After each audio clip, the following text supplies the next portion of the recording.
দর্শক, আমি এখন দাঁড়িয়ে আছি রাজশাহী বিশ্ববিদ্যালয়ের ঐতিহাসিক প্যারিস রোডে, যেখানে শিক্ষার্থীদের আনাগোনায় সবসময় মুখরিত হয়ে থাকতো এই রোড। এখানে শত শত শিক্ষার্থী প্রতিদিনই আড্ডা দিত এবং যাওয়া আসা করত।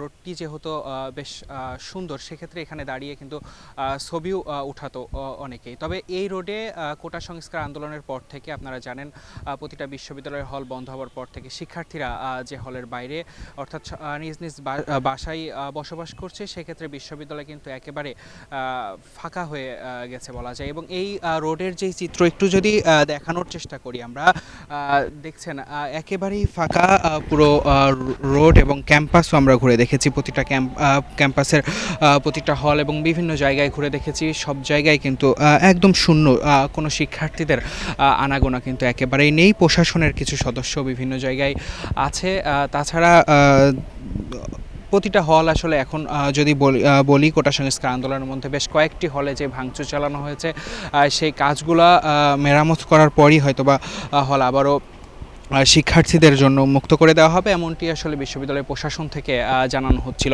এবং একটু দেখানোর চেষ্টা করব আপনাদেরকে আমরা এই পুরো ক্যাম্পাস যদি এক নজরে একটু দেখাতে চেষ্টা করি।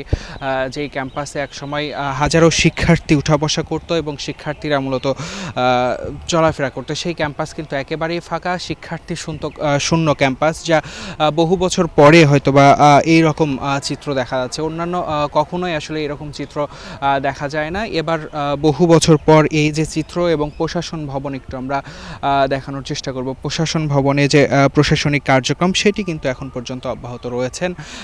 ভিসি স্যার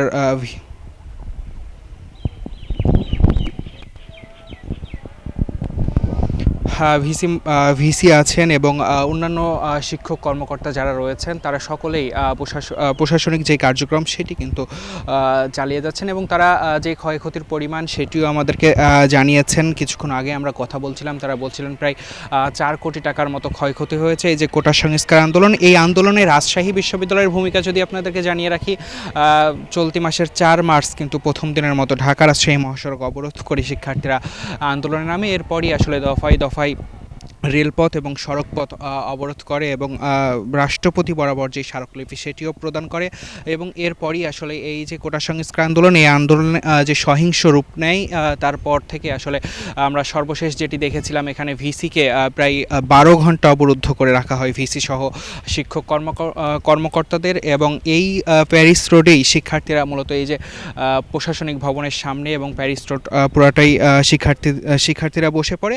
এবং এরপর প্রায় 7টায় আমরা দেখছিলাম 7টার দিকে প্রশাসন ভবনের প্রশাসনের যে সদস্যরা, তারা কিন্তু এই বিদ্যাপীঠ আসলে দখলে নেয় এবং প্রশাসন দখলে নেওয়ার পরই আসলে যিনি ভিসি রয়েছেন তাকে আসলে অবরুদ্ধ অবস্থা থেকে উদ্ধার করে এবং শিক্ষার্থীদের আসলে ছত্রভঙ্গ করে দেয় টিয়ার শেল এবং বিভিন্ন আসলে সরঞ্জাম নিয়ে আসার পর। এবং এরপরই শিক্ষার্থীরা এখান থেকে উঠে যায়। এরপর থেকে আমরা দেখেছি ক্যাম্পাস কিন্তু ক্যাম্পাসের প্রতিটা হল শিক্ষার্থী শূন্য এবং ক্যাম্পাসে এখন পর্যন্ত শিক্ষার্থীদের যে আনাগোনা সেটি নেই। প্রশাসন এবং পুলিশ প্রশাসন, বিজিবির সদস্যরা যারা রয়েছেন, তারা কিন্তু ক্যাম্পাসের বিভিন্ন জায়গায় অবস্থান নিয়েছেন এবং তারা আসলে গেটেও আমরা দেখছিলাম কেউ প্রবেশ করতে গেলে আসলে তারা আইডি কার্ড এবং কোথায় থেকে আসছে দেখেই মূলত প্রবেশ করাচ্ছেন। যেটি আসলে আপনাদেরকে জানানোর চেষ্টা করছিলাম এবং বলার চেষ্টা করছিলাম, বহু বছর পর আসলে এই চিত্র রাজশাহী বিশ্ববিদ্যালয় এবং দেশের বিভিন্ন বিশ্ববিদ্যালয়ে একই চিত্র আমরা লক্ষ্য করছি। তো দর্শক, এই ছিল আমাদের কাছে এখনকার মতো সর্বশেষ। আপনাদের সাথে ছিলাম আমি, তারেক রহমান।